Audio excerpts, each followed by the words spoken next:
Oui. Sauf si on a des clauses, c'est ça, c'est ça. Voilà. Bon, voilà. Laurent Bernard, il a une belle photo. Attends, mais c'est deux fois le même. Mhm. Non, parce qu'en haut à gauche, en bas à droite, ça pourrait être les mêmes. Non, il faut que ça demander et que ça présente dans le marché. Donc, la génération de chiffre d'affaires, Est-ce que c'est le bon micro, Flo? Qu'il enregistre? Non, non, mais là.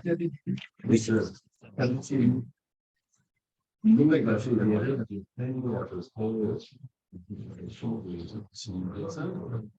on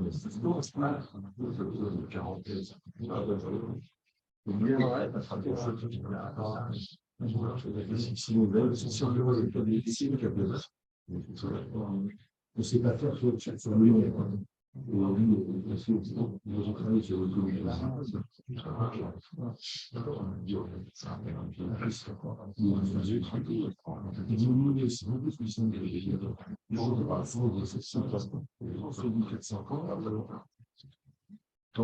entre le monde, voilà, notre salon, si on doit passer un voilà, le fait pour l'emploi, je vais l'argent,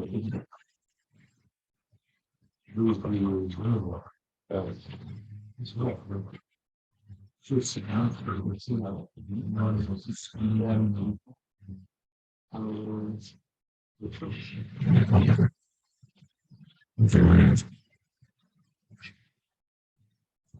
On voit tout le monde? Ouais. À peu près. donc, Est-ce que vous nous entendez à distance?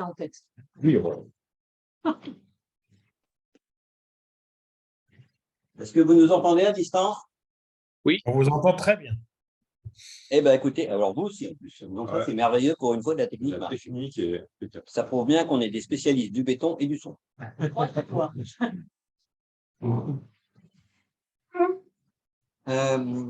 Bienvenue à tous. Donc, on accueille Eric Engès, INSEAD, Thomas Bardouille, de STP. Et devait avoir Philippe de Pantoux, mais son train de transport a été annulé, donc il est coincé en rade par la SNCF pour l'instant. Il essaie de nous rejoindre d'ici la fin de la session.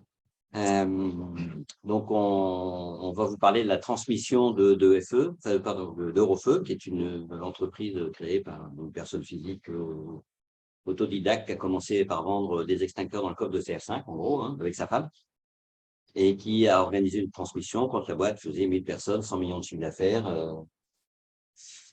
en 2019-2020, en plein Covid. Ça s'est fini en plein Covid. Hein, donc, et depuis, ça marche très bien. Donc, on est là pour vous raconter cette histoire et ça commence par une petite vidéo de présentation de l'entreprise. Donc, je vais m'écarter pour que vous voyez la vidéo.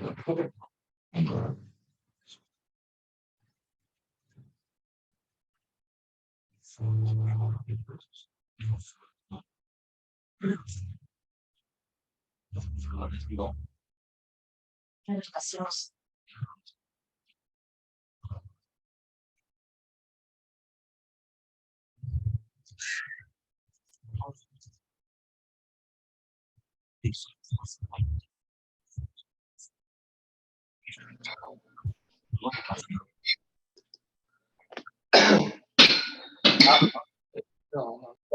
Je suis le tien.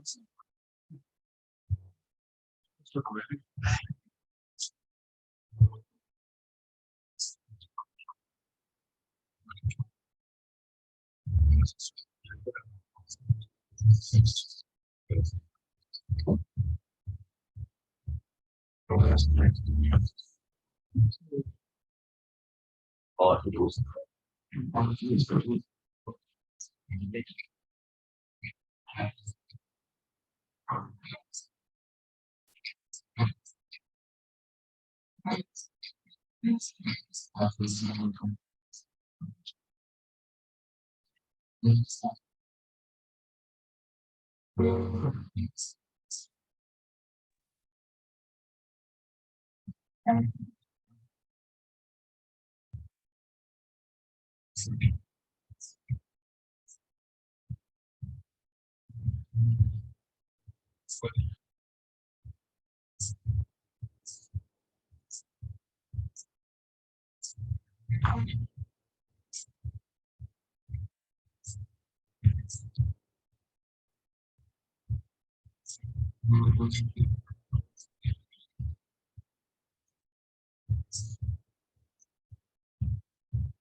Voilà, c'était une petite présentation, disons, et quelques vidéos mises bout à bout finalement, histoire de vous donner un peu une idée de ce qu'est le groupe Orofeu, de son histoire, hein, qui, comme le disait Luc, remonte à 1972. Donc voilà, c'était les 50 ans cette année du groupe Orofeu.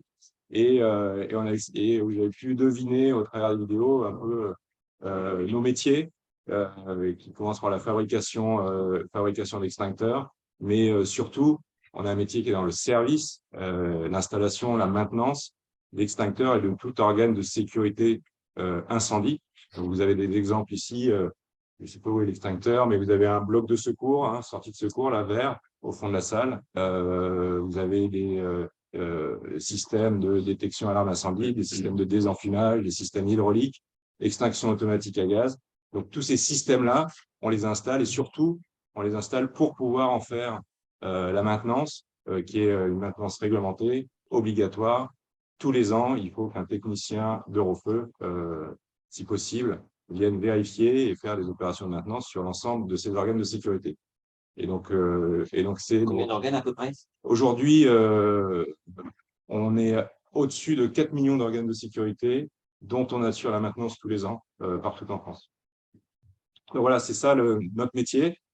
Et on est parti, comme vous l'avez vu dans la petite vidéo, de Michel Lawati, le fondateur, et sa femme, qui faisaient, comme ils disent, du tap-tap en prenant la rue principale du village, de la ville, et en proposant des extincteurs aux commerçants et aux fermiers pour les installer et pour derrière revenir l'année d'après pour en assurer la maintenance. Et de proche en proche, voilà, on est arrivé au groupe Orofeu tel qu'on le connaît aujourd'hui, qui s'est développé croissance organique et par croissance externe. Vous avez passé un certain nombre de logos qui nous ont permis d'accéder à une couverture nationale du territoire en termes de maintenance.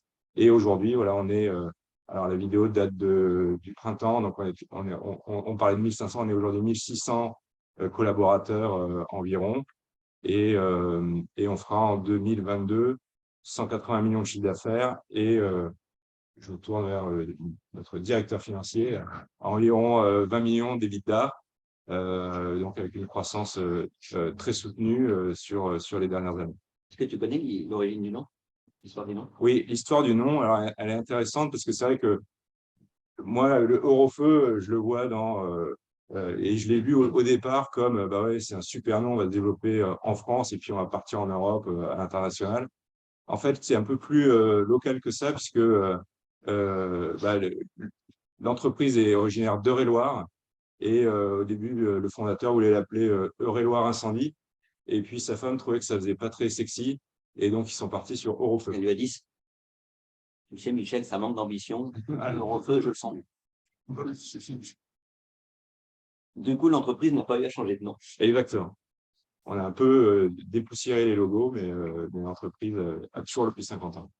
Donc, c'est une entreprise qui a une culture de développement interne assez forte, qui a fait des croissances externes plutôt petites au démarrage, qui a une culture d'association du management aussi assez forte, c'est-à-dire qu'avant qu'il y ait la transmission qui a vu rentrer ces messieurs, il y avait eu 3 opérations de OBO où en fait le dirigeant avait fait un petit peu de cash-out et avait associé en fait des salariés.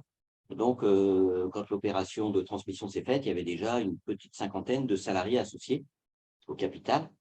Et avec une vision assez claire, les salariés au capital sont au capital et ça ne mélange pas avec le salarié. Donc, voilà.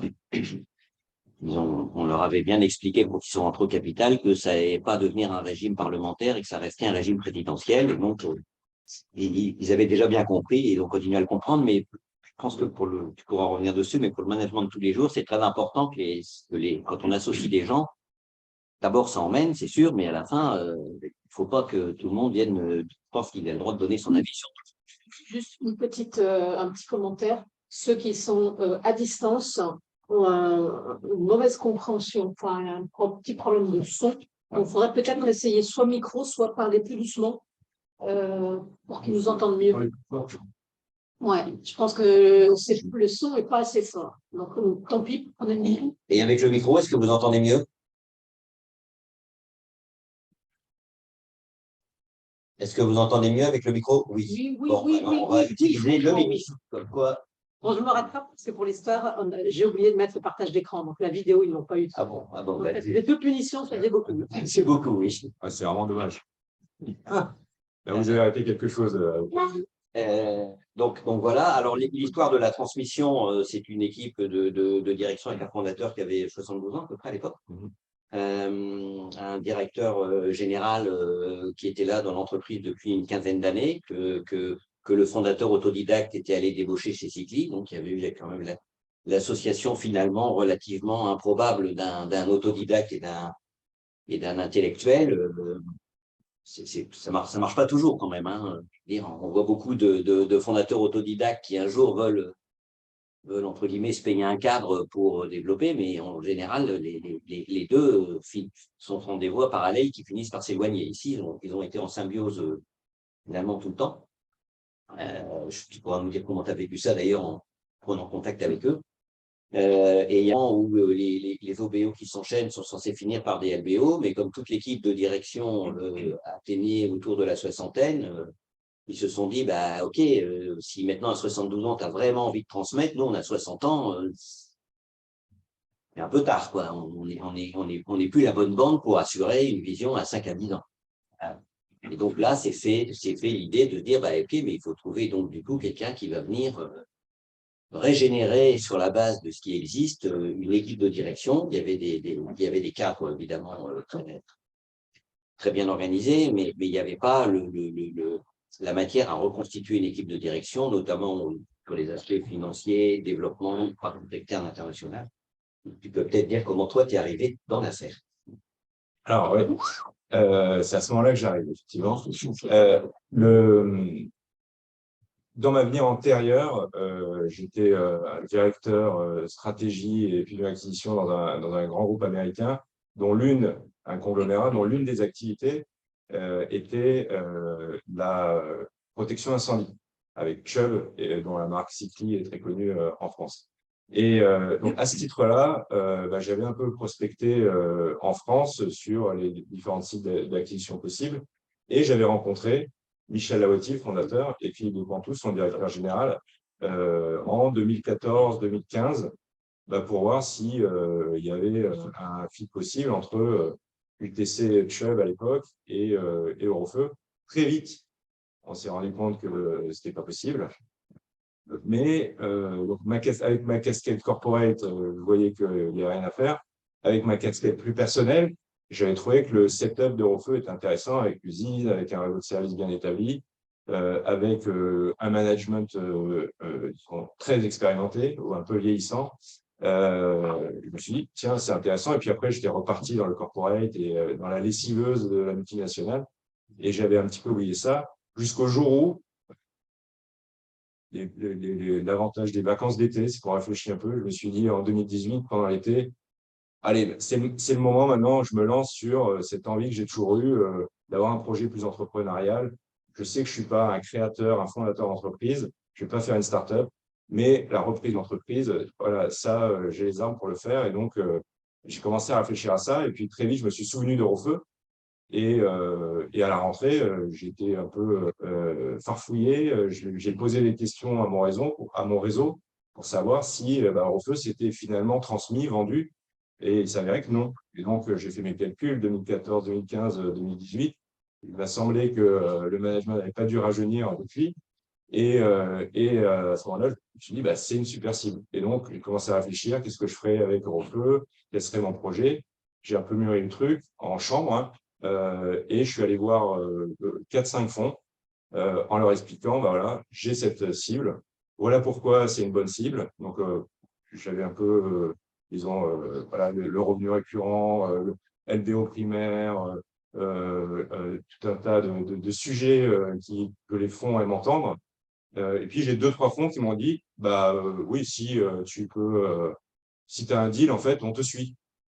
Et donc, j'avais du coup dans ma valise la possibilité de financer le rachat d'Eurofeu. Et donc, j'ai organisé un rendez-vous avec le fondateur et son directeur général, Philippe de Pantou, à Senonches, au siège du groupe. Ils m'ont reçu. Donc, j'étais déjà à la première étape, j'étais assez content qu'ils me reçoivent, parce que je sortais de nulle part et peut-être je ne pense pas qu'ils se souvenaient de notre première rendez-vous. Et j'ai présenté mon projet à ces 2 personnes. C'est un exercice pas évident, hein, parce que vous allez voir des gens qui ont fondé ou qui travaillent depuis 15 ans, 18 ans dans l'entreprise, et vous leur dites, moi, j'ai envie de vous racheter, et voilà ce que je vais faire avec votre entreprise, et ça va être super. Donc, je m'attendais à être renvoyé dans mes 22 mètres dans ma tour à la Défense.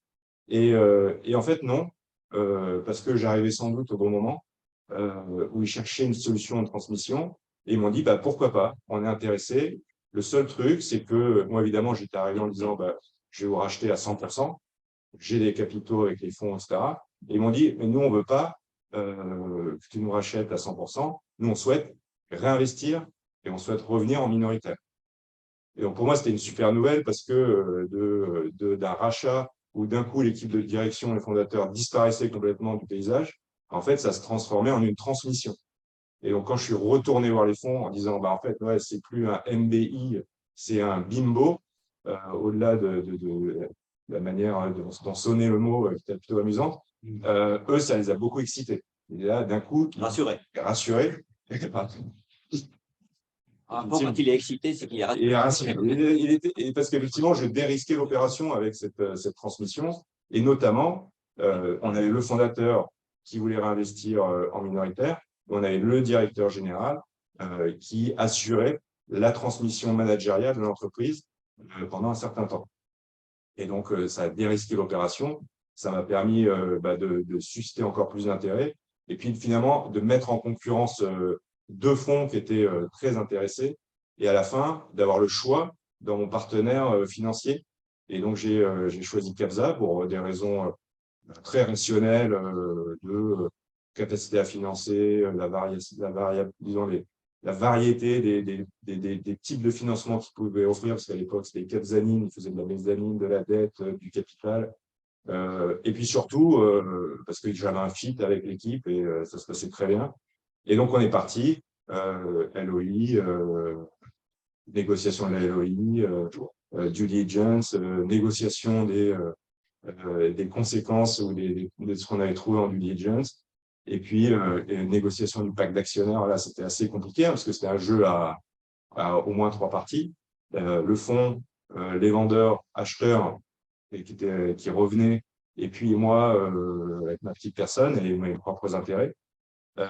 Et donc, ça a duré un petit peu de temps, chacun étant des négociateurs acharnés. Je me tourne vers Luc, qui participe à l'opération. Et j'étais de l'autre côté, on se fait un peu. Et donc, on allait signer, on planifiait la signature, mais on avait mis un peu trop de temps pour négocier tout ça, et il s'est trouvé que c'était mars 2020, et signature prévue fin mars 2020, et évidemment, mi-mars, quand on confine complètement, on a tout arrêté. On s'est tous retournés vers nos opérations, disons, essayer de gérer ce qu'on pouvait gérer pendant ce confinement. Et on a attendu d'y voir plus clair, en fait, parce qu'on rentrait dans une période complètement inconnue. Mais on n'a jamais rompu le lien. C'est-à-dire que moi, j'ai continué à travailler avec le fonds sur quels étaient les scénarios de sortie, comment on pouvait restructurer le deal. On n'a jamais coupé disons, le lien aussi avec l'équipe des vendeurs. Ce qui fait que très vite, quand on a déconfiné, on était prêt avec une nouvelle proposition, une nouvelle structure de deal qui était plus adaptée, qui était, au lieu de payer tout 100% au closing, on introduisait un complément de prix, ce qui était logique vu l'incertitude dans laquelle on était. Et on est parti comme ça pour faire un closing fin juillet 2020. Donc, un process qui a duré entre l'idée que j'ai pu avoir, qui était septembre-octobre 2018, le premier contact avec les cédants février 2019 et le closing juillet 2020. Donc, c'était une grosse année et demie assez chargée. Il avait un autre job à responsabilité entre deux, donc il ne pouvait pas non plus. C'était pas un chasseur à plein temps. Non, effectivement, parce qu'en parallèle, j'étais directeur général d'une business unit d'Otis en Île-de-France avec 100 millions de chiffre d'affaires à peu près et 650 personnes. Donc, effectivement, je faisais ça à mes heures perdues, entre guillemets. Il y avait beaucoup d'heures. Mais voilà, c'était une période assez intense, mais en fait, je regarde un très bon souvenir. Ça m'a rappelé mes périodes de prépa où on travaille beaucoup, mais dans une franche camaraderie avec des gens de qualité de deux côtés de la table. Et c'est pas une période finalement dont j'ai un mauvais souvenir. Surtout que ça s'est bien fini avec un closing. Et puis alors, pour faire aussi la transition avec Thomas, le jour du closing, le cabinet de chasse de tête qu'on avait mandaté nous a présenté Thomas, et donc on a fait l'entretien pour se faire connaissance, où à la fois moi je vendais le projet au feu et Thomas, je pense que c'était de vendre son CV. Le jour même du closing, puisque… Donc tu vendais une boîte dans laquelle tu étais arrivé une heure avant. Exactement, et que je connaissais parce qu'on discutait depuis un certain temps. Et parce qu'effectivement, au-delà de Philippe de Pantoux, le directeur général, qui est resté avec nous, et d'ailleurs qui est encore avec nous aujourd'hui pour la transition managériale, en fait, le directeur financier, le secrétaire général qui avait des prérogatives assez larges, dans l'opérationnel aussi, eux, en fait, repoussaient de mois en mois leur départ à la retraite. Ils étaient déjà éligibles et n'attendaient qu'une chose, le closing, le cash out pour eux, pour l'un partir en Corse et l'autre partir à Deauville. Et donc, Thomas et nos gens de recruter un power DAF, hein, c'était le brief que j'avais donné à Lincoln, le cabinet de chasse de tête, trouver un power DAF qui puisse remplacer ces deux personnes et surtout être opérationnel immédiatement. Alors, le power DAF. Oui, moi je reprends là. Moi j'ai vu l'annonce passer sur LinkedIn. Je revenais de l'étranger, en fait, post-premier confinement, rapatriement en France, un peu en 4 Et puis je repassais l'annonce et je me dis, mais c'est moi, c'est marrant. Et donc, ça s'est fait assez rapidement, parce que moi, entre le moment où je présente, où je me mets en contact avec le cabinet, on est mi-juillet, là. Et je prends possession de mon bureau à Senonches le 18 août. Donc effectivement, avec 6 jours comment dire, de tuilage avec le directeur financier à l'époque. Et puis le secrétaire général, en fait, il était déjà parti. Donc un peu rock'n'roll, mais bon, sympathique. Il se trouve que tout ça a été possible parce que en fait, ça avait quand même été bien préparé. C'est-à-dire que ces personnes-là avaient quand même anticipé leur départ. Et donc, j'ai pu m'appuyer, moi, sur une équipe en dessous des N-1 qui était quand même assez préparée à la transition, vu le temps que ça avait pris quand même. Donc ici, attendez tous. Et qui a déjà vécu deux OBO, donc savait ce que c'était qu'un financier, savait ce que c'était qu'un dette, on n'était donc, pas. il y avait un terreau qui était quand même très favorable.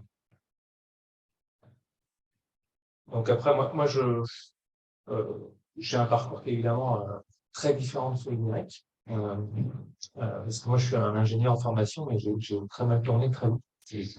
Parce que j'ai rejoint un cabinet de 1 an après ma première expérience chez Bouygues. Donc j'ai fait un peu de TP, mais pas beaucoup. Et j'ai fait de la relation entreprise pendant assez longtemps. Puis j'ai rejoint un groupe industriel avec un peu le même.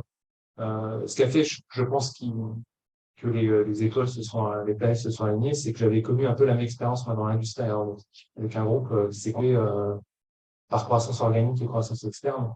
Donc je pense que c'était aussi ça que recherchait Eric, hein, une petite expérience vu le projet qui était à mener, mais je m'attendais pas à autant de croissance aussi vite, quoi. Hein, parce qu'il faut voir un peu la suite, hein, puisque derrière, la suite de l'histoire, on reprend donc un groupe qui fait 100 millions en 2020. Aujourd'hui, il va en faire 200 l'année prochaine. Avec beaucoup de croissance externe, mais aussi une croissance organique qui est extrêmement faible. Parce qu'en arrière, on fait 20% de croissance organique. Donc ça aussi, on avait des bases solides. Il ne manquait plus qu'à allumer la mèche. Bon. Alors, la croissance organique, c'est pas si simple, en fait, parce que comme c'est obligatoire, tout le monde est équipé. Ben, on ne va pas chez quelqu'un en disant, tu n'as pas d'extincteur, il faudrait que tu en aies un. Par nature, s'il a une boutique et qu'il n'a pas d'extincteur, on lui ferme sa boutique. Donc, il n'est pas assuré. Donc, le challenge de la croissance organique dans un univers comme ça, en général, c'est la croissance de l'économie. Donc, 20%, grosso modo, ce n'est pas la croissance de l'économie. En effet, là, on a un marché qui croît de 2% par an à peu près, hein, puisque le sous-jacent de notre marché, c'est les surfaces construites et les surfaces qui sont régies par le Code du travail, qui impose la protection incendie, et par des règlements autour des ERP, des établissements recevant du public. Donc, c'est virtuellement tous les bâtiments qui doivent avoir de la protection incendie, à l'exception de l'habitation, où là, vous n'avez besoin que d'un petit détecteur de fumée et vous n'avez même pas l'obligation d'en assurer la maintenance. Il n'y a pas de vérification de la manière dont il est installé. Non. Mais l'ensemble des autres bâtiments ont besoin, effectivement, donc il y a un énorme stock d'ascenseurs, c'est mon ancienne vie, d'extincteurs en France et d'organes de sécurité incendie. Mais effectivement, il faut aller les chercher. Il faut prendre des parts de marché à nos concurrents. Et pour ça, en fait, il faut mettre une force de vente sur le terrain avec des incentives qui sont bien calibrés et avec une foi dans l'entreprise importante. Donc, il y a plusieurs éléments qui étaient déjà en place chez Eurofeu. Comme on le disait, le fondateur, il était VRP à la base. Donc, c'était quelqu'un il a commencé, il était à 100% de variable. Il payait lui-même son essence il était rémunéré à ce qu'il vendait. Et il y a toujours cette culture chez Eurofeu du variable. Donc, tout le monde chez Eurofeu a un variable, quasiment de l'assistante à moi, évidemment, en passant par le technicien vérificateur d'extincteur, qui a un CAP, mais qui a un variable en fonction de sa performance. Et donc, ça, c'est un énorme atout sur lequel on a pu s'appuyer. Un deuxième atout, c'est que c'est vrai que tout le monde était un peu sur le frein, à mon avis, parce qu'ils ne savaient pas de quoi l'avenir allait être fait. Ils voyaient bien que l'équipe de direction était vieillissante. Ils ne savaient pas quelle sauce ils allaient être mangés. Et je crois que le fait qu'on arrive avec un projet clairement de croissance, puisque le fait de doubler de taille, c'est un truc que j'ai annoncé, mais quasiment le premier jour. J'ai dit, voilà, notre objectif, c'est de doubler de taille. Alors, j'ai dit dans les 5-7 ans, je n'avais pas imaginé qu'on le fasse aussi vite, mais ça, je pense que ça a aussi un peu libéré les énergies. Et puis, il y a un troisième sujet qui est hyper important dans le contexte qui nous occupe aujourd'hui de reprise de TI et LBO. C'est que là où il y avait, alors, et je te corrige un peu, Luc, il y avait 20-25 cadres dirigeants qui avaient participé aux OBO successives. Nous, ce qu'on a fait, c'est qu'on en a mis quasiment 100.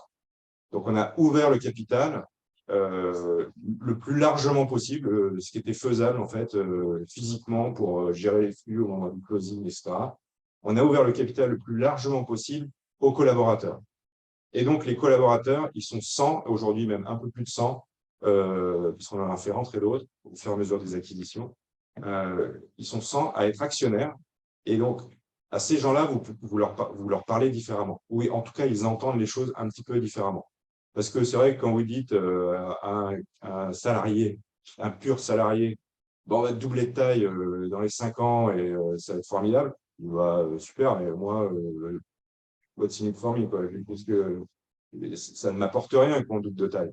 Alors que s'il est actionnaire, ouais, là, il voit qu'il a vu ses petits camarades sur les opérations précédentes qui, avec des croissances qui étaient belles, mais qui n'étaient peut-être pas aussi dynamiques, les gens avaient fait x3 sur leur investissement en actions. Et ça, c'est circulé, c'était plus ou moins public dans l'entreprise. Ils se disent, si on double de taille, voilà, la perspective, ils ne sont pas sûrs des maths exactement de comment ça va se passer. Ils sentent que ce n'est pas la qualité d'épargne. Mais voilà, ils sentent que c'est mieux que le livret A. Et ça, je pense que c'est un peu une facilité pour nous, on surfe là-dessus quand même. Et de la même manière, quand je suis on est en séminaire, il y a 100 personnes dans la salle, je sais qu'il y en a 60 qui sont actionnaires, et qu'on trouve avec Thomas que sur le recouvrement, on n'est pas très bon, que sur la gestion de stock, on n'est pas très bon, je leur explique, mais comme à des actionnaires. Et ça, c'est votre cash. Il faut libérer ce cash parce qu'avec ce cash, on fait des acquisitions et quand on fait des acquisitions, voilà la valeur qu'on crée pour l'actionnaire, pour vous. Et donc, on voit bien que ça travaille un peu plus chez les gens qui sont actionnaires que chez ceux qui sont simplement, entre guillemets, salariés. Et donc, il y a un effet, je pense, dans l'explication là de cette croissance exceptionnelle en organique, il y a l'effet de l'actionnariat salarié. Et franchement, moi, on commence à réfléchir au deuxième tour de LBO qui viendra sans doute en 2024 dans ces eaux-là. Mais ma volonté, c'est si je peux ouvrir encore plus le capital à encore plus de collaborateurs, je le ferai parce que déjà, c'est bien qu'ils participent aux gains en capital qui sont importants. Et puis en plus, cyniquement, ça fait avancer l'entreprise, c'est de la rétention, il n'y a que des avantages. Thomas avait quand même il n'a pas fait que du tuilage et du remplacement, parce que quand il est arrivé, il y avait un reporting commercial tip-top, parce que c'était un VRP qui avait créé ça. Donc là, le moindre boulon de vendu était tracé. Mais il y avait un reporting financier qui était plus type que top, hein, et qui n'était pas tellement câblé pour en plus faire de la croissance externe derrière, etc. Donc comment tu as géré ça pour faire en sorte que les gens, quelque part, ils finissent par considérer que c'est important, parce qu'aller faire du financier dans un groupe de commerciaux, en général, t'es pas le mec qui arrive comme ça. Alors, c'est dommage que Philippe soit pas là, parce qu'il a été très important dans cette phase-là. Alors déjà, j'étais secoué par des actionnaires qui étaient quand même assez pushy sur ces attentes-là, hein, parce qu'ils avaient d'autres attentes que la précédente direction, la précédente actionnaire. On peut dire que il a laissé la place là-dessus, il a pas été, nous a plutôt accompagné, et Michel Labotti, donc, et puis Philippe a quand même poussé en fait l'ensemble de ses équipes à changer, même si c'était pas sa culture, à initier, à nous permettre à m'accompagner, hein, moi, dans cette transition. Parce que c'est vrai que passer à des reportings, alors, une vraie clôture qui était annuelle, hein, à des clôtures mensuelles, il faut qu'il n'y ait pas que les comptables qui s'en occupent. Hein. On a aussi besoin des opérationnels pour clôturer des comptes à peu près fiables tous les mois. Et sans Philippe, ça aurait été beaucoup plus long. Et ça, il faut lui noter. Et c'était pas sa culture. Hein. Donc il a fallu aussi. C'était deux commerciaux. Hein. Il a fallu aussi qu'il se bouge lui-même, hein, et se dire bon, je vais quand même accompagner le mouvement, c'est important. Même si bon, je vois pas encore bien à quoi ça va me servir, mais et donc c'est un peu grâce à ça. Et bon, après j'ai changé quelques personnes. Après. On a changé de chef comptable. On a changé certaines personnes qui étaient qui n'avaient pas la capacité en fait à accompagner. Donc c'est sûr que ça se fait pas non plus sans changement. Hein. Il faut essayer de respecter la culture et comment dire et de faire avec les gens qu'on a. C'est très important. Mais bon, il y a des moments où on peut savoir aussi faire certains choix. Mais bon, les gens s'y étaient préparés quelque part. Parce que les gens qu'on a changés, quelque part, ils n'ont pas été surpris qu'on leur dise que bon, il fallait tourner la page. Alors, c'est vrai que ouais, j'ai pas parlé de Philippe de Cantoux et de son rôle aussi hein, dans cette transition et cette accélération. C'est que Philippe, on peut le dire d'autant plus facilement qu'il n'est pas encore là, j'espère qu'il arrive. C'est qu'il y a eu une intelligence de finalement, comme le disait Thomas, même si certains des objectifs qu'on poursuivait à court terme n'étaient pas très clairs pour lui, d'accompagner ça et d'appuyer nos messages auprès de l'organisation sur laquelle il avait complètement la main mise.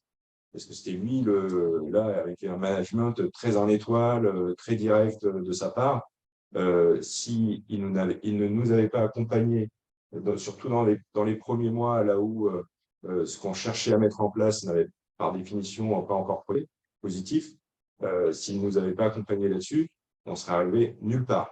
Donc, il a eu cette intelligence de nous faire de la place, de relayer et d'appuyer les messages qu'on pouvait passer, et du coup de les faire accepter beaucoup plus rapidement par l'ensemble de l'organisation que s'il n'avait pas été là et qu'on était arrivé de but en blanc à dire bah alors maintenant on va faire comme ci, on va faire comme ça. Et le fait qu'il soit là était essentiel dans les changements, dans le succès du changement qu'on a pu apporter.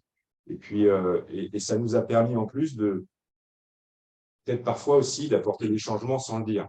C'est-à-dire que moi, j'ai jamais dit on a un programme de transformation, on va faire ci, on va faire ça.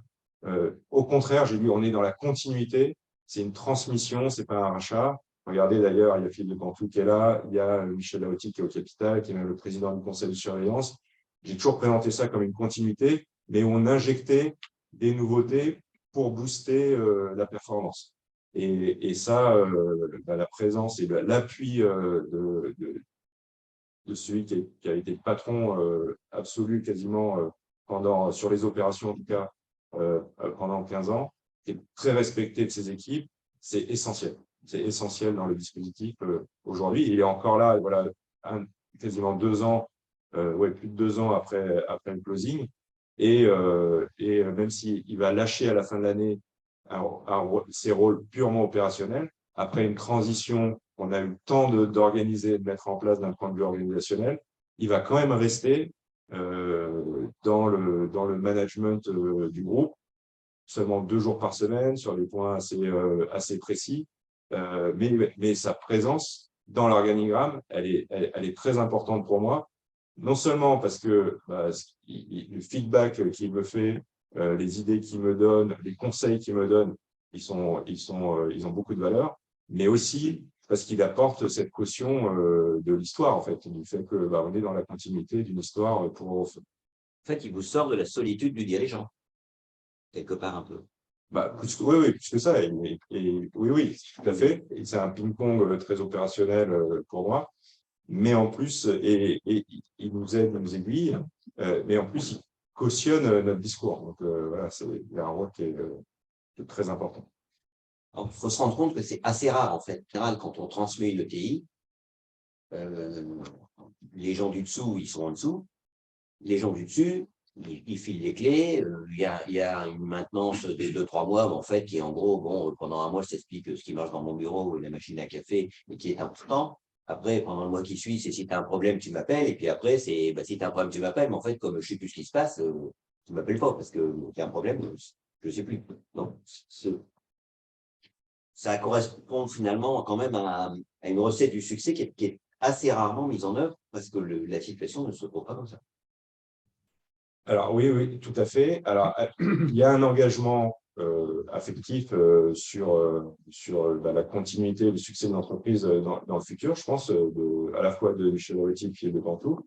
Il y a aussi le fait, j'y reviens, qu'ils sont actionnaires significatifs. Aujourd'hui, Philippe de Pantoux, il est actionnaire quasiment au même niveau que moi dans l'entreprise. Donc, il est très intéressé au succès de la transition.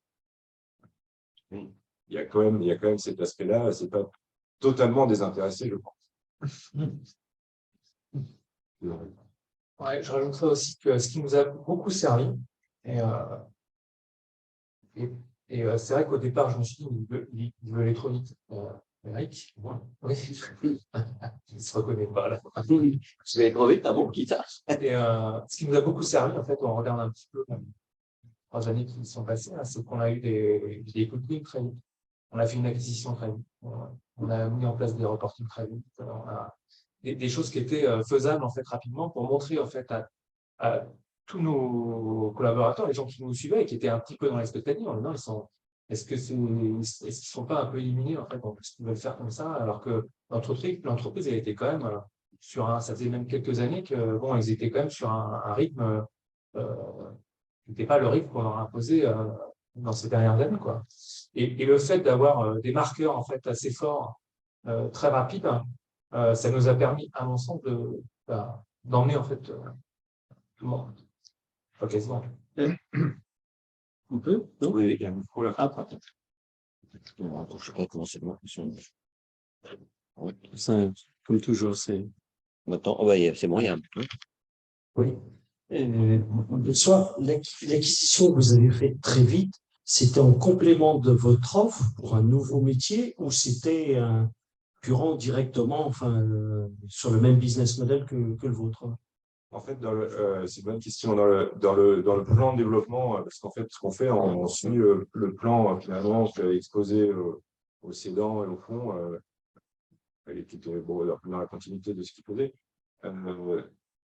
C'était d'acheter des petites sociétés locales, très implantées localement, pour acquérir de la densité de parcs d'organes de maintenance. Donc, on est sur ces premières acquisitions, on est vraiment sur le même métier. D'ailleurs, c'est un distributeur de matériel en feu parce qu'on a une originalité, c'est que notre usine vend à nos réseaux de services intégrés, mais vend aussi à des confrères et concurrents. Donc là, c'est un distributeur de nos matériels qui était très implanté sur la Vendée, ça s'appelle VPI, Vendée Protection Incendie, et avec du coup une densité de parcs sur la Vendée que nous, on n'arrivait pas à avoir de façon organique. Et donc, on a sauté sur cette occasion. Ce n'est pas notre meilleur deal sur les 7 deals qu'on a fait. Ce n'est pas notre meilleur deal. on l'a payé un peu cher, le truc n'était pas très bien organisé, etc. Et puis, on a tâtonné un peu sur l'intégration. Mais c'était un marqueur. C'est de dire, bah, voilà, je vous ai exposé la stratégie, c'est de densifier le parc par croissance organique et par croissance externe. Voilà, par croissance externe, on a dit qu'on le faisait, on le fait. Et en plus, ça a envoyé aussi un message au marché. C'est-à-dire que bah, Eurofeu est de retour, parce qu'il l'avait fait déjà auparavant, hein, ce n'était pas complètement nouveau pour Eurofeu, mais on est de retour, on est en mode acquisition, et ça nous a apporté après aussi d'autres cibles qui se sont, en fait, qui se sont signalées à nous. Oui, c'est bon. Ce qu'il faut voir, c'est qu'intégrer quelqu'un qui fait le même métier, c'est facile. Encore que quand on rentre, en général, il est beaucoup moins bien équipé que vous. Mais vous avez aussi intégré une boîte qui était un filiale d'un grand groupe. C'est-à-dire, il faut démonter des centres de services partagés. Enfin, ça c'est quand même pas tout à fait la même chose. Alors, je te donne évidemment après. C'était effectivement dans la stratégie, je parle au passé, mais c'est toujours la stratégie, c'est toujours ce qu'on fait. L'idée, c'était d'enchaîner des petites acquisitions et de faire que des boîtes qui font entre 1 et 4 millions d'euros, on en fasse 3-4 par an et que finalement, ça devienne du business as usual. Comme on intègre un nouveau client dans notre base de données, et au fur et à mesure qu'on progresse, qu'on apprend, on intègre des petites sociétés de façon assez automatique. Donc, on avait cette idée avec Thomas de capitaliser sur chaque intégration et puis d'enrichir notre plan d'intégration pour que les choses se passent de plus en plus automatiquement, ce soit un non-événement. Donc, on est parti sur cette learning curve jusqu'à ce qu'on acquiert, et là c'est l'opportunité, hein, une filiale de Johnson Controls, donc multinationale américaine, 25 millions de chiffre d'affaires, 240 personnes, 8 ou 9 agences en France, et centres de services partagés sur toutes les fonctions support. Et là, effectivement, on est passé dans un autre monde, et là, j'ai passé la balle à Thomas immédiatement. Alors, c'est vrai qu'on avait cette idée-là, hein, de créer une équipe qui n'était pas tout à fait sèche quand je dis que vous êtes arrivé dessus. Il faut voir la rapidité. Parce qu'en fait, entre le moment où on a les premiers contacts et le moment où on close, il s'est passé, je ne sais pas, on a 3 mois. 3 mois. Et tout ça juste avant décembre parce que nos petits amis américains voulaient passer un Noël tranquille. Donc, le deal s'est closé le 16 décembre. Et avec l'américaine, vous avez 6 mois pour sortir. Et c'était vraiment, on vous met dehors, quoi.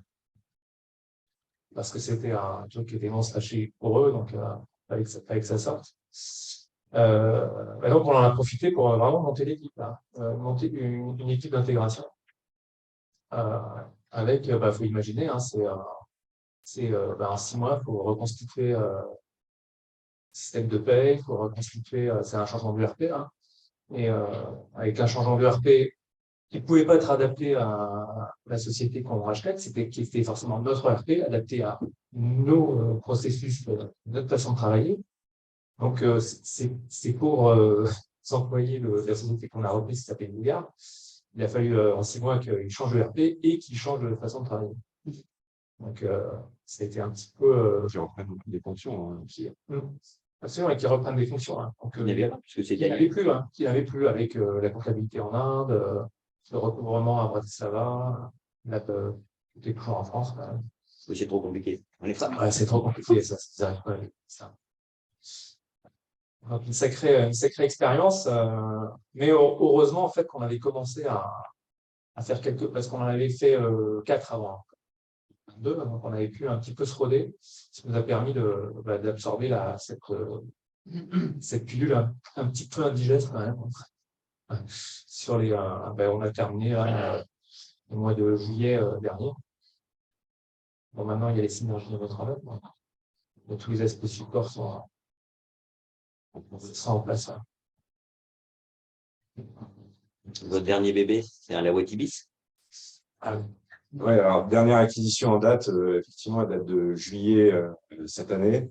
où là, pour le coup, on est parti sur le renforcement d'un métier sur lequel on était présent, mais pas assez bon techniquement. Service? Sur du service, c'est du design, installation et maintenance de systèmes de sécurité incendie électronique, donc détection et alarme incendie. Nous, Eurofeu, historiquement, voilà, on fait 8 millions de chiffres d'affaires sur cette activité-là, de façon un peu sporadique, pas forcément très harmonisée d'un point de vue compétences partout en France.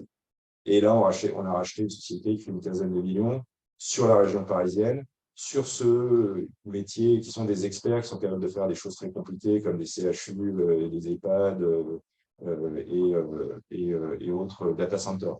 Donc là, pour le coup, on est sur un autre métier. Et un métier nouveau, et on veut utiliser ces compétences pour les faire essaimer dans toute la France, dans nos 26 agences en France, et donc mettre en œuvre là quelque chose d'un peu différent où en fait on met en place une machine à former nos propres techniciens pour emmener cette compétence en province, puisque c'est en Île-de-France, qui est à l'I2S, cette société.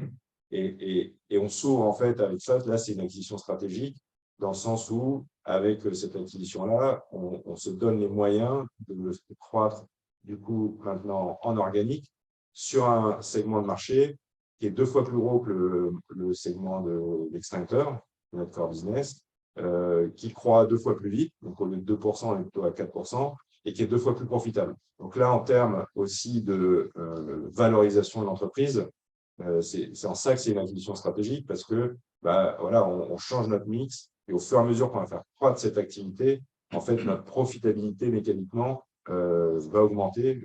C'est une activité 2 fois plus profitable. Il faut que les vendeurs, je suis vendeur, hein, c'est pas grave. Il faut que les vendeurs suivent. C'est là. Et effectivement, il faut que les vendeurs suivent pour faire les synergies, parce qu'on a une base de à peu près 200 000 clients en France, si on compte nos filiales, clients utilisateurs, à qui on ne vend pas encore loin à tous, loin de là, ce service. Et donc, effectivement, dans le programme de formation qu'on a, qui va s'étaler sur 3 ans, on va pas faire ça du jour au lendemain, nos 200 et quelques vendeurs, on va les faire passer à Poissy, au siège de cette nouvelle acquisition, pour leur donner le vernis technique qui va leur permettre d'avoir l'œil et de pouvoir se sentir en confiance pour proposer ce service-là. Et derrière, il saura qu'on a le centre d'expertise à Poissy, où on a un bureau d'études commerciales, un bureau d'études techniques, et on aura aussi toutes les équipes techniques qu'on va former dans la foulée. Donc, on a une première pierre, une acquisition stratégique sur l'Île-de-France, et après, on va faire un relais de croissance organique sur cette activité partout en France, dans l'ensemble des territoires, pour aller atteindre, en fait, derrière une couverture géographique sur cette compétence métier homogène sur l'ensemble du territoire, qui va nous permettre d'aller voir des grands comptes nationaux et de dire, voilà, on est un des 2-3 acteurs en France qui peut contracter au niveau national pour vous donner un service homogène sur l'ensemble du territoire. Et donc ça fait, voilà, c'est une opportunité pour aller chercher tout le segment des grands comptes sur lequel l'intensité concurrentielle est beaucoup plus faible, parce qu'il y a moins d'acteurs qui sont capables d'offrir ce service-là. Donc, c'est déjà le cas sur les extincteurs. On est en gros 3 acteurs au niveau national qui ont cette capacité d'aller aux 6 coins de l'Hexagone. Donc là, c'est là où on a une très forte croissance organique, hein, parce qu'on prend les parts de marché à seulement 2 autres acteurs, c'est plus facile d'aller les chercher. Et on est en train de se mettre en position pour que d'ici 2-3 ans, sur ce métier de la détection alarme incendie, je suis en mesure d'avoir le même positionnement et d'aller chatouiller les Siemens, autres Chubb. Et donc, c'est un relais de croissance organique très fort pour nous, parce qu'effectivement, aller chercher des commerçants ou des tout petits comptes un par un, ça prend beaucoup de temps et d'efforts commercial, alors que quand on touche les grands comptes, d'un coup, là, je prends des gros contrats, et donc la croissance organique, elle part d'autant plus vite. Je voulais juste faire un petit commentaire. C'est que depuis que vous intervenez, vous n'arrêtez pas de parler de croissance et d'investissement. Alors, ça me fait tellement plaisir, parce que j'ai l'impression que ce n'est pas un LBO. Alors, Attends. Chaque fois, parce que moi je fais de la formation sur les LBO, je lis la presse et j'entends les LBO, comment faire du pognon, c'est arrêter d'investir, vous allez faire du pognon. Ça m'irrite terriblement. la machine. Et là, ça fait, je regarde, ça fait 1 heure et vous parlez de croissance, acquisition, et ça me fait terriblement plaisir. Voilà. La part d'innovation que vous souhaitez apporter pour la croissance, pour des nouveaux marchés. Sur l'aspect humain, ça j'ai compris, mais ou technique ou organisationnel, c'est pas indiscret. Hein, non, c'est pas. Et puis bon, c'est pas secret défense, hein, le monde de l'extincteur. Alors, il y a rien qui ressemble plus à un extincteur qu'un autre extincteur. Donc, c'est très, très difficile de se différencier, surtout auprès des clients finaux utilisateurs. Dans la profession, voilà, on s'enorgueillit de savoir que voilà, ça marche comme ci, comme ça. Mais pour l'utilisateur final, Qui en général s'en sert pas. qui s'en sert pas, qui le paye parce qu'il est obligé, c'est pas un achat plaisir non plus, hein, on est obligé d'acheter, donc on l'achète. Bah, il s'en fiche. En fait. Il s'en sert bien. Oui, ça fait. Il s'en fiche. Donc nous, l'idée, c'est comment on donne disons, un angle d'attaque à nos commerciaux pour qu'ils puissent se différencier. Et c'est pour ça qu'on fait de l'innovation, et c'est pour ça que ça a du sens d'avoir une usine et de faire de la recherche, développement, etc. L'axe principal sur lequel je souhaite qu'on se différencie, et c'est vous avez vu, alors malheureusement à distance vous n'avez pas vu, mais la dernière partie du film, il est sur l'engagement environnemental de l'entreprise. C'est juste parce que c'est l'angle que je veux prendre pour nous différencier par rapport à la concurrence. Et alors, c'est pas moi qui ai inventé cet angle, parce qu'il y avait une pépite de feuilles produits d'Eurofeu quand on est arrivé, qui s'appelle l'extincteur additif écologique, qui est en fait dans un extincteur à eau pulvérisée, vous avez de l'eau, et puis vous avez un additif qui est l'agent extincteur. Et dans le portefeuille de produits, on a un extincteur avec un additif qui est à 98% végétal, qui est 100% biodégradable. Limite, vous pouvez prendre une douche avec et il n'y a pas de problème. Et donc, je vais donner l'exemple très concret. Hein. En fait, c'était pricé en 2020 quand on est arrivé, comme le bio il y a 10 ans dans les supermarchés. C'est-à-dire que c'était 50-60% plus cher que le classique.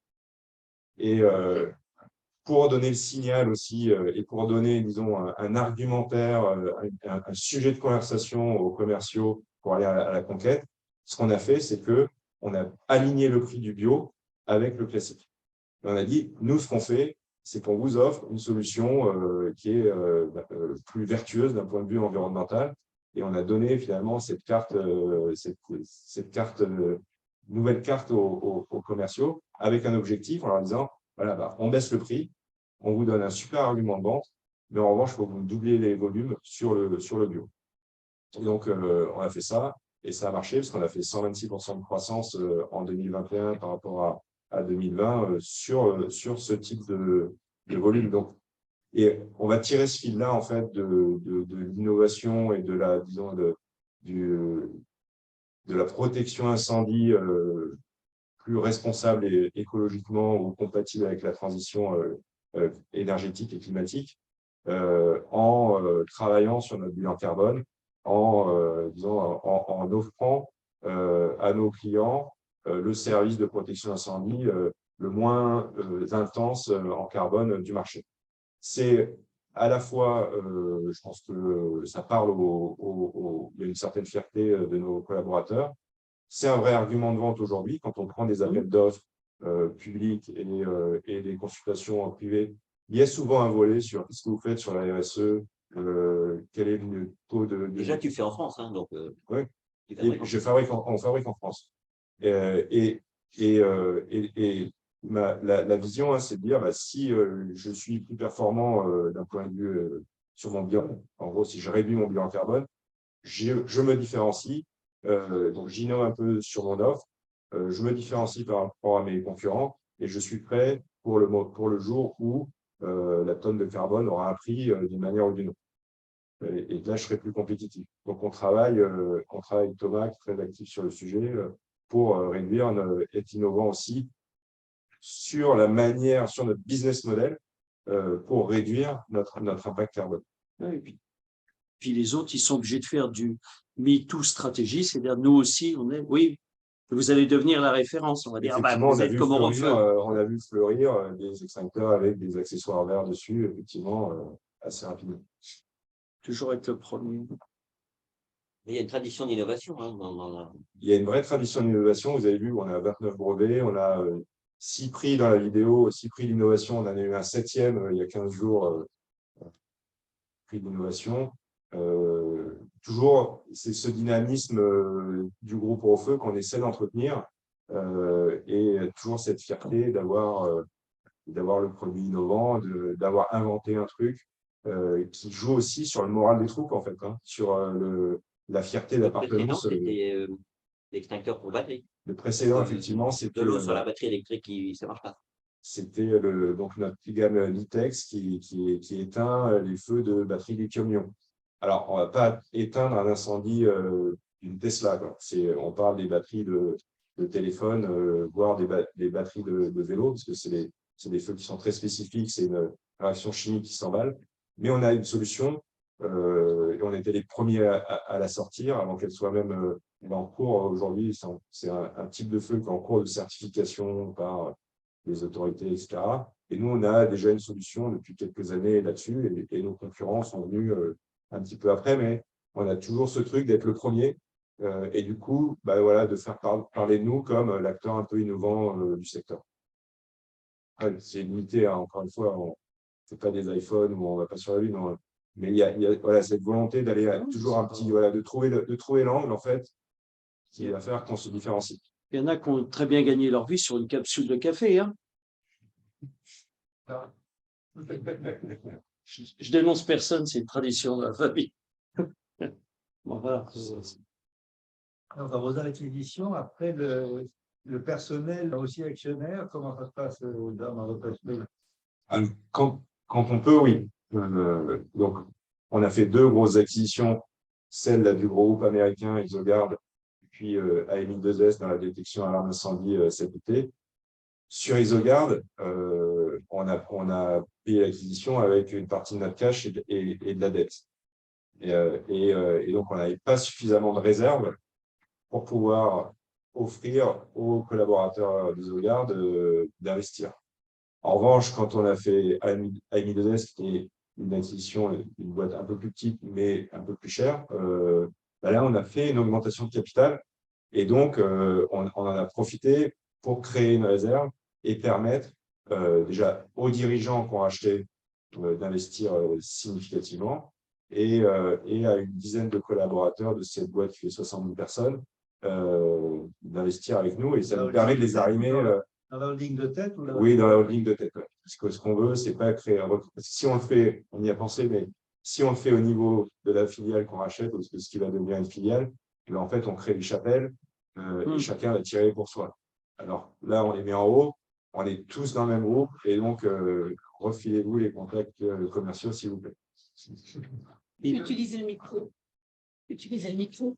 Tu peux prendre Est-ce que vous pouvez nous expliquer un petit peu les éléments du montage initial en termes valorisation, financement, etc.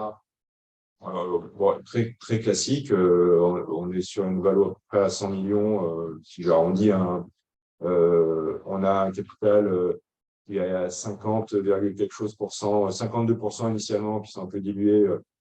CAPSA, le fonds d'investissement. On a la famille Lawati, qu'on considère comme un investisseur financier qui est à peu près 17%, et 33% qui sont détenus par les collaborateurs du groupe, le premier chef desquels Thomas et moi, par exemple. Donc ça, c'est la structure capitalistique. On était juste post-Covid quand on a fait le deal initial, et donc on a pu bénéficier d'un levier que de 3. En termes de dette bancaire, au moment du closing fin 2020. Et j'ai oublié évidemment que nos investisseurs financiers, donc à la fois CAPSA et la famille Lawati, ont investi aussi en obligations convertibles, en quasi-equity, voilà, qui a fait les sweat equity pour les collaborateurs actionnaires. Donc, on a un truc très classique. Les financiers font de l'equity quasi equity. Les non-financiers font que de l'equity. Levier 3 au closing. Quand on s'est refinancé l'été dernier, au mois de juillet, là, vu les performances du groupe et puis l'environnement qui n'était pas encore dégradé au niveau de la dette comme il est aujourd'hui, on a pu se relever à un niveau de 4 fois à ce moment-là. Et avec un arnab, vous avez dit tout à l'heure. Et avec un arnab, vous avez dit tout à l'heure. Oui, alors effectivement, c'est-à-dire que on s'est refinancé en juillet parce qu'on a fait deux choses. On a payé l'earn-out qui était à peu près de 25% du prix. Et donc, on l'a payé en entier parce qu'on a atteint tous les objectifs qu'on s'était fixés. Oui, dépassé, merci. L'arnab, c'est au bout d'un an et demi. C'était à fin 2021, retour au BP initial pré-Covid. Et donc, ça, on l'avait passé. Donc, à fin juillet, au début juillet de cette année, on a à la fois payé 25 millions d'earn-out et on a fait une acquisition significative, donc ce qui nous a amené à refinancer le groupe. Et donc là, on s'est mis à 4 de levier. Est-ce que tu as... On redire peut-être le levier. Je ne sais pas si tout le monde est au. Oui, tu donnes la définition. Le levier, c'est de façon très simple, le montant des dettes financières simplement, pas des banques, divisé par le montant des EBITDA.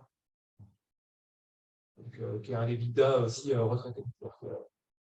On a fait une grosse acquisition en cours d'année. On a la permission de prendre le proforma sur 12 mois et en plus d'intégrer une partie des scénarios. Il faut faire derrière. Il faut faire derrière. C'est tout le problème. Alors, il y a un point qui est important parce qu'il a mentionné un complément de prix. Quand il y a un complément de prix qui est assez important, c'est pas évident d'avoir aussi cette convivialité dans le management parce qu'il y a toujours le fait de dire, il y en a un qui dit moi je veux le complément de prix, il y a toujours le doute de dire est-ce que l'acquéreur il va pas essayer de faire en sorte de pas complètement le payer. Il y a des échelles dans tout ça, c'est très très important que tout le monde se soit mis en situation de dépasser en fait les critères parce que quand les critères sont il n'y a pas d'araignée dans la tête. Il n'y a pas d'essayer de recalculer un truc pour dire dans quelle tranche on est, etc. Donc, si vous voulez, quand vous construisez un truc avec complément de prix, c'est vraiment important et tout le monde y avait veillé, tant du côté des cédants que du côté des acquéreurs, à ce qu'il soit atteignable. Parce que s'il n'y a pas le côté atteignable, il y a assez vite le côté bordel.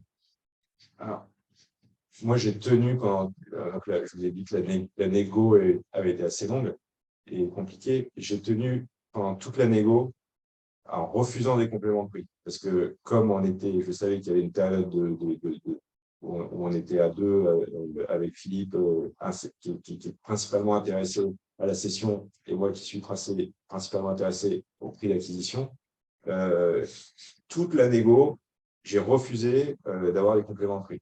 Il n'y a que le Covid qui m'a forcé, finalement, j'avais plus le choix. Si on voulait faire le deal, il fallait un complément de prix. Donc, je me suis résolu à avoir ce complément de prix. Mais effectivement, on a essayé de faire en sorte qu'il soit atteignable et de façon très juste faire, quoi. C'était retour à meilleure fortune à notre BPI initial pré-Covid. Et en plus, moi, je me suis attaché effectivement à le dépasser pour pas qu'il y ait l'histoire et qu'on parte dans 6 mois d'avocats et d'audit, trucs horribles. Et en plus, c'était notre intérêt qu'on le dépasse et qu'on paye ce complément de prix parce que ça voulait dire que on était dans une dynamique de croissance c'est pas une mobilette, une entreprise, quoi. C'est pas je mets sur on à fond les gaz et puis j'avance et puis je m'arrête. Et là, on est vraiment sur une logique de flux. Et donc, plus le flux va vite et plus on accélère derrière. Et donc, on ne pouvait pas doser et dire je vais essayer de faire un peu en dessous des seuils de complément de prix, comme ça je paye moins cher mon acquisition, puis j'accélérerai après. Ce n'est pas possible.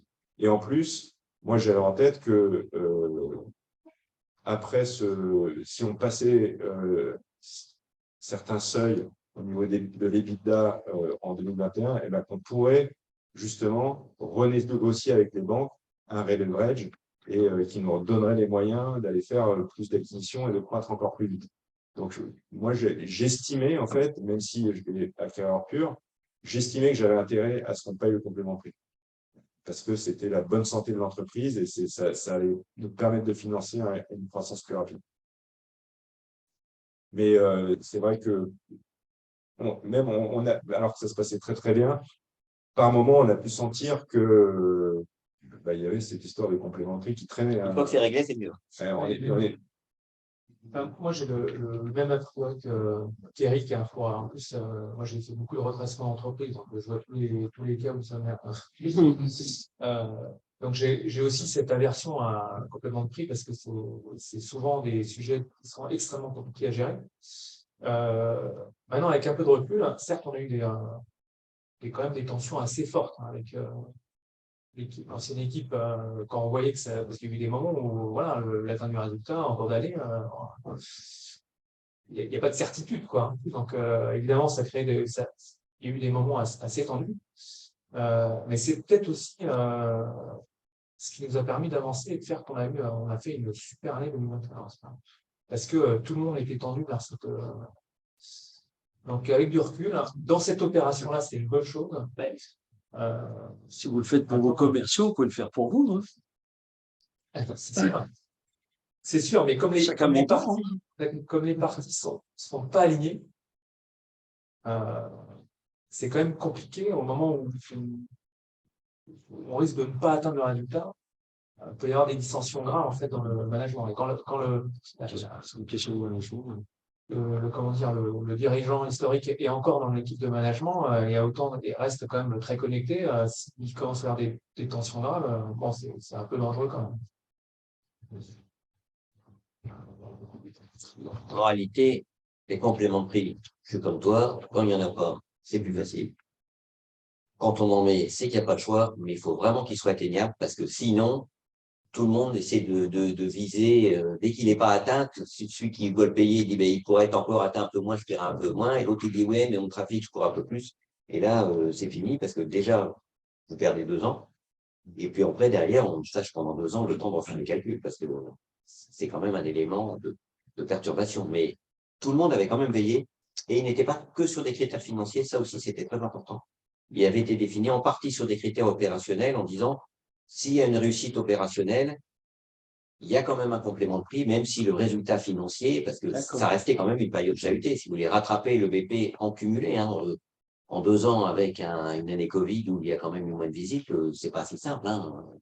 Et c'est un peu comme l'hôtellerie. Si les gens ils font des tournées, ils font pas 2 fois la tournée le même jour. Ils ne peuvent pas en parler. Et puis 2021, c'était aussi une année Covid. Oui. On l'oublie, on n'a pas tout fermé, mais il y avait des gens malades, il y avait les restaurants, les commerces non essentiels, rappelez-vous. Enfin, on a tendance à oublier, mais 2021, c'était une année Covid. Donc, il a fallu atteindre les critères et se remettre dans les rails, malgré le Covid. Mais finalement, c'est un peu, depuis qu'on a pris les rênes, c'est un peu les 7 plaies d'Égypte, le Covid, l'inflation, post-Covid, on a les ruptures, l'essence. Nous, on dépense 3 millions de litres de gazole par an sur 2022. Donc, quand l'essence prend 50 centimes, voilà, c'est catastrophique pour nous. Donc, on a pris tout ça. Et en fait, ces sujets, les uns après les autres, on les traite. On les traite, et c'est d'abord au sein du triumvirat, Thomas, Philippe et moi, et puis derrière, ça, évidemment, ça suit dans l'organisation. Mais on les traite, et le fait de les traiter et de cocher la case, moi, ma conviction, c'est que ça renforce la valeur de l'entreprise. C'est que, voilà, Covid fait, inflation fait, essence fait, et tous ces risques-là, cette résilience, finalement, à la fin, j'espère qu'on sera capable de la valoriser à un moment donné. Tu dois te souvenir, mais c'est le discours qu'avait fait Michel Lawati lors de la session définitive, où il a fait un petit, il a dit à Eric, je vous souhaite des emmerdes, parce que dans une boîte, s'il n'y a pas d'emmerde, on n'avance pas. Et après, il a dit, bon, là, on a quand même été un peu servi. Alors, on sent qu'il y a quand même une transmission qui a été bien faite parce que il y a des dirigeants qui ont été là pour vous accompagner. Mais est-ce que vous pouvez nous parler un peu de la relation que vous avez avec le fonds? Alors, au-delà du financement, de l'investissement, mais de la valeur ajoutée que le fonds peut avoir à vos côtés. Alors, en fait, alors c'est une excellente question parce que je parlais du triumvirat, mais en fait, c'est un jeu à quatre avec l'équipe du fonds. Et le fonds, alors, peut-être aussi parce que ça se passe bien et que mois après mois, on fait notre budget, nos objectifs, mais ils ne sont pas très intrusifs sur notre gestion quotidienne. En revanche, ils sont très supportifs quand il s'agit d'aller chercher le truc un peu difficile. Quand on a fait le deal donc Johnson Controls en 3 mois, si on n'avait pas eu l'équipe de Cabza avec nous, on n'aurait pas réussi. Et voire même, c'est Fabien Vernès, le partenaire de Cabza, qui a eu une idée de génie dans la lettre d'intention d'enlever la condition de financement, par exemple, qui a fait qu'on a gagné ce deal, en fait. Parce que Johnson Control, ils se sont dit, il n'y a pas de condition de financement, donc ils savent qu'ils vont le faire et ils vont pouvoir le faire. Ils ont le pognon. Alors que, naturellement, on l'aurait mis juste pour se baquer, parce qu'il fallait quand même aller tirer des lignes auprès de moi. Donc, ils ont un vrai impact positif sur nous. On a des discussions qui sont très transparentes. Nous, on ne cache rien. Quand on a des problèmes, on le dit. Ils nous aident à les régler. Et c'est un vrai partenaire dans l'exécution du plan de développement. Voire même, parfois, ils nous disent, attends, il faudrait qu'on commence, moi, dans le plan de développement, sur ce premier tour de LBO, j'avais inscrit une première acquisition à l'étranger, dans un pays européen. Et c'est l'équipe du fonds qui me dit, Eric, en fait, si on veut le faire, ils m'ont dit ça l'année dernière, si on veut le faire, il faut qu'on lance une petite étude stratégique sur les différents marchés pour voir lesquels sont les plus intéressants. Et oui, bonne idée. C'est 100 000 euros. On a dépensé 100 000 euros. En fait, c'est eux qui nous ont titillé pour aller chercher, pour se préparer, pour exécuter notre plan de développement. Parce que c'est vrai, c'est un LBO, mais en fait, c'est un LBO dont le thème est la croissance. Et là, le fonds nous accompagne sur les négociations avec les banques, sur les financements, refinancements et documentation bancaire, etc. C'est eux qui sont en front line, qui travaillent pour nous, en fait. C'est comme, on a une équipe, en fait, à notre disposition là, qui nous aide au quotidien, en fait. Moi, je leur parle plusieurs fois par semaine. Ils sont 3, le partenaire, le directeur de participation et puis le junior. Aux 3, je leur parle 1 ou 2 fois par semaine. Plus après, on a, peut-être je peux te laisser décrire un peu les relations, plus le reporting. Oui, alors rappelez-vous une fois on a un rituel, une fois par mois, où on descend les financiers, mais enfin bon, c'est vrai que toutes les résultats sont là, il n'y a pas tellement de sujets, donc on parle d'autre chose que des résultats, c'est très agréable, je n'ai pas toujours connu ça. Mais un petit mot quand même sur les fonds, il y a aussi le choix du fonds initial, c'est qu'ils ne sont pas tous pareils. Donc il y a des fonds pour la croissance, et il y a des fonds pour la maximisation du cash et de l'EBITDA. Et ce n'est pas les mêmes problèmes.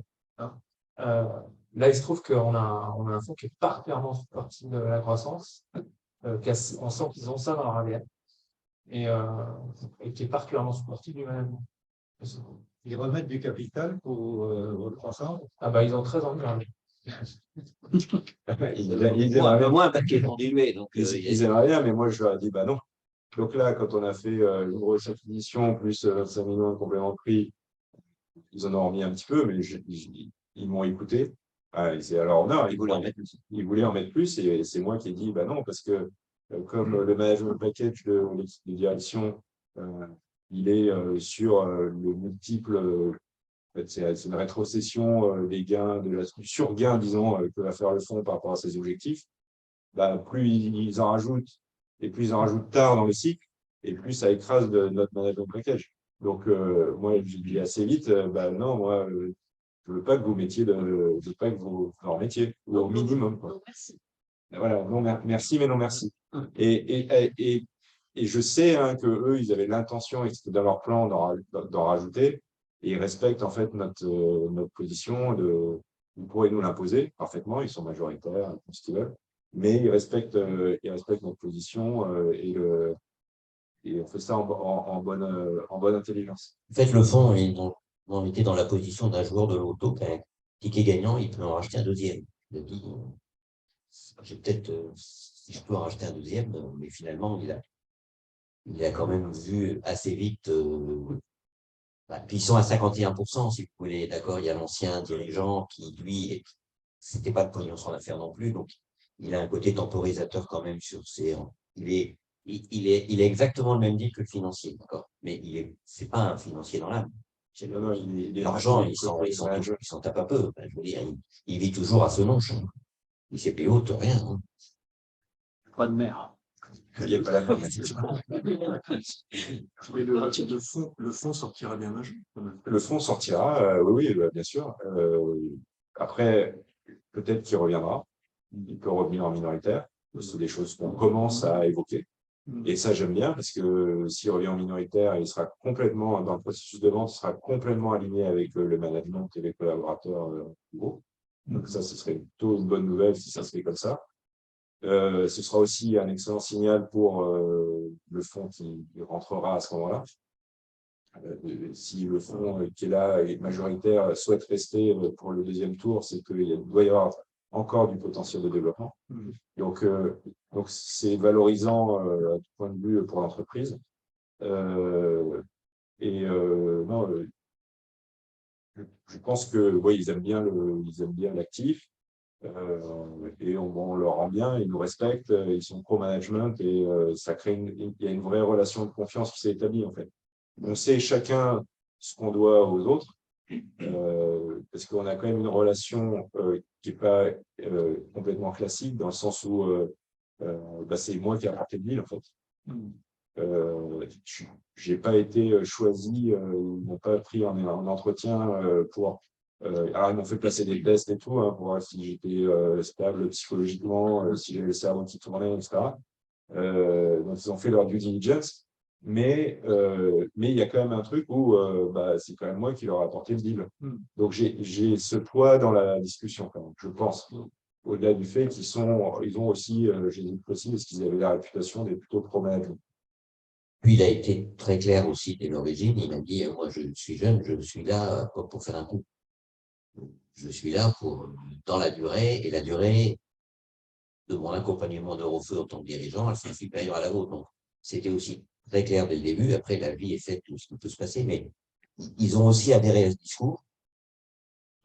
Et le dirigeant du fonds lui-même, c'est lui qui a adhéré le plus à ce discours, parce qu'effectivement, les autres, ils sont toujours un peu, oui, mais c'est un peu plus compliqué la session.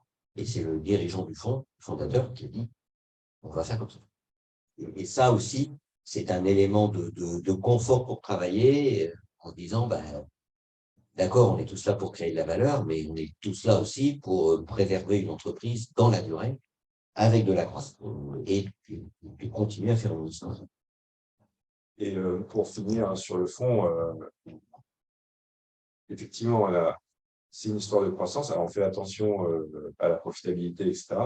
Mais aujourd'hui, on ne peut pas avoir le double discours des deux équipes. C'est tout pour la croissance, mais en même temps, on va serrer les couches. Donc on a fait le choix. Aujourd'hui, on ne parle pas de profitabilité en interne. On ne parle que de croissance de top line. Après, on fait notre affaire de gérer le truc pour que notre profitabilité ne se dégrade pas. Mais on n'a absolument pas encore travaillé ce sujet-là. Et il y a un moment donné, on aura le temps, les moyens humains, la bande passante pour le travailler. Et ce sera une autre histoire. Et à ce moment-là, ce sera une autre source de création de valeur. On ne sera pas obligé. L'avantage, c'est qu'on peut parler de profitabilité, de productivité sans faire des plans de licenciement si on a de la croissance. Donc, si on continue à avoir de la croissance, c'est juste qu'on embauchera moins derrière en structure pour absorber cette croissance. Vous avez quand même le premier DAF que je connais qui fait de la profitabilité. Premier DAF que je rencontre qui fait de la profitabilité au noir avec le fonds et avec qui ça se passe bien tous les mois. Alors, il faut dire qu'en ce moment, les fonds, ils ont tous quand même un peu des dossiers qui les préoccupent un peu plus. Donc, les dossiers qui se passent bien.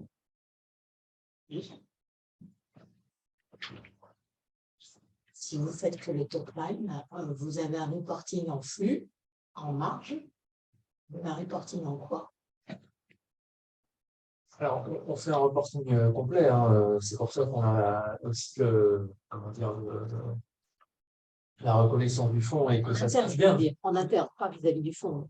Oui, aussi en interne, hein. Même par agence et ainsi de suite. Ce que veut dire Eric, c'est que on ne challenge pas plus que ça les coûts. On sait qu'on a des dérives sur ça. En fait, tant que on est au budget, on sait qu'on a des marges de manœuvre assez importantes sur certains coûts. Mais comme on ne veut pas casser la croissance, on n'est pas en train de leur parler tant qu'ils sont au budget et qu'ils ont leur EBITDA et suivi, on ne met pas la pression sur ça sur la protection, la rentabilité, quoi. On n'a pas ce besoin-là aujourd'hui. On a mis des choses en revanche sur le cash. Là, il y avait quand même des choses à faire. Ah ben, l'ancien directeur financier, le cash, c'était pas complètement son truc. Non, mais c'est culturel. Hein. Ah ben, Mais bon. Combien il y a d'acteurs en France? Je parle français, je ne parle pas européen, mais combien il y a d'acteurs en France qui étaient sur le même métier? Je ne suis pas un spécialiste des alors, combien d'acteurs en France sur le même métier? On estime qu'il y en a à peu près 1000. Ah, voilà. Et avec une espèce de long tail très longue. On a 3 acteurs qui sont réellement nationaux, qui sont Chopsicry, De Sautel, qui est une entreprise familiale gueunaise, et Ronfeu. Ronfeu étant l'outsider, c'est le nouveau venu. Et puis derrière, en fait, il y a un gros trou, et le suivant il doit faire 30 millions de chiffre d'affaires. Et est un acteur régional. Après, il y en a qui disent qu'ils sont nationaux, mais c'est un peu un stretch, et puis c'est très cher parce qu'ils font des kilomètres et des kilomètres pour aller chercher les bâtiments qui vont continuer à vérifier les alarmes de sécurité. Mais effectivement, il y a des barrières à l'entrée parce qu'il y a des certifications APSAL à avoir, etc. Mais sur la partie service pur, si vous avez votre CAP vérificateur d'extincteur, qui est un truc accessible, disons, d'un point de vue intellectuel, vous avez suffisamment de capital pour acheter un Renault Kangoo et vous avez un fichier client, quelques adresses parce que vous étiez chez Eurofleu, chez Cycli ou chez Les Hôtels, vous pouvez vous mettre à votre compte. Et vous commencez à avoir quelques clients. Et puis, comme c'est récurrent, chaque fois que vous en gagnez, vous êtes toujours ceux de l'année dernière. Et donc, vous pouvez vivre assez bien comme un artisan, en fait. Et donc, il y a énormément de ces tout petits acteurs. Après, il y a ceux qui réussissent, qui vont s'établir au niveau d'une ville et qui vont avoir peut-être une dizaine de techniciens qui vont travailler au niveau d'une ville. Puis, il y a ceux qui sont plus sophistiqués, qui vont arriver à aller s'implanter dans une autre ville, peut-être faire un peu de croissance externe sur les petits artisans, etc. Et puis, voilà, de proche en proche, on a un acteur régional. Mais aujourd'hui, on n'a pas, disons, le dernier, le 4e acteur national qui existait derrière nous, c'était Isogard, on l'a racheté l'année dernière. D'accord. Donc là, on a fait un trou entre les 3 acteurs nationaux et les régionaux qui fait que, en fait, on a cette intensité concurrentielle qui est plus faible sur les plus grands comptes, donc qui nous donne aussi ce carburant de croissance organique. Oui, chez eux. vous avez une dernière question, parce qu'après, il y a un petit verre qui nous attend. Donc, Une question. Est-ce qu'en ligne de mire, vous envisagez d'entrer en bourse? Alors, c'est une excellente question. J'étais invité à un dîner, très bon dîner d'ailleurs, par Euronext, dont c'était le thème, avec 15 dirigeants d'entreprise du centre. Vous avez du commercial, Euronext. Donc, je lui ai dit, moi, pour l'instant, le bon instrument, il me semble que c'est quand même plutôt le private equity. Parce qu'il y a de la souplesse, ça va vite en termes de décision. J'arrive à lever du capital aussi très vite, parce qu'ils me vantaient c'est plus rapide de lever du capital, etc. Et en fait, je ne vois pas l'intérêt aujourd'hui d'être coté. Je vois un Thomas qui transpire. T'inquiète pas, je ne vois pas du tout l'intérêt d'être coté. Parce que le secteur du private equity est hyper dynamique. Parce qu'on trouve finalement, il y a une palette de fonds, d'instruments financiers, de dettes, etc., qui est assez large. Et il y a beaucoup de capital qui se balade. et plein de formes différentes. Et du coup, pour l'instant, ça changera peut-être dans 10 ans quand on fera 700 millions de chiffre d'affaires, mais avec nos petits 200 millions de chiffre d'affaires, ça beaucoup plus pratique et puis aussi, même d'un point de vue des packages, des types de direction, etc., c'est plus rémunérateur pour nous, à mon avis, d'être dans le giron d'un fonds.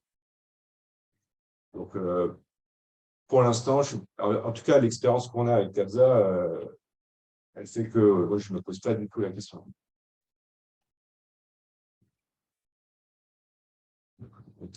Merci de ces échanges dynamiques et transparents dans quelque chose qui a l'air simple quand on le raconte comme ça, parce que qui en fait au quotidien, dans les discussions, elles sont déjà pas simples les discussions. Quand vous prenez le Covid 15 jours avant, le fait de dire ça y est, on fait tout, ça fait quand même un petit abattement de tous les côtés, hein, parce que il y a l'abattement des gars qui se disent c'est fait, puis il y a l'abattement de toi qui dit mon projet machin, quand même, tiens, je retourne TC, c'est un peu compliqué. Bah, je veux dire, il faut que tout le monde se maintienne psychologiquement, continuer à refaire. On dit faire des croissances externes, c'est bien, il suffit pas de payer, il faut que le vendeur il vienne vous.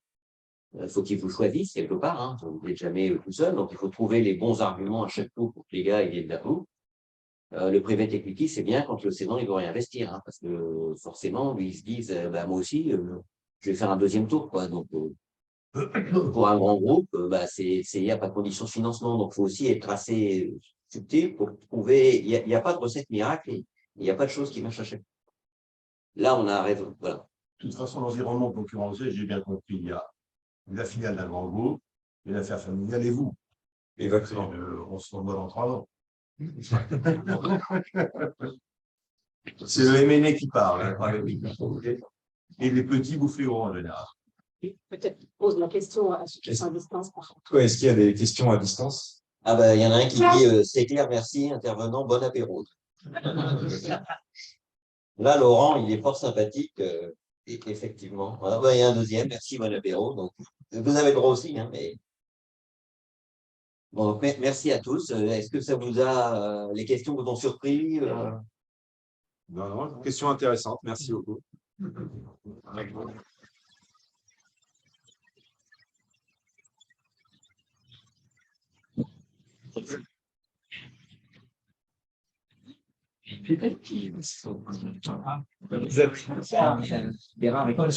Encore une gazette écrite. J'aurais pu, Je suis un peu petit par rapport à vous. Je connais le contenu. Mais à vous,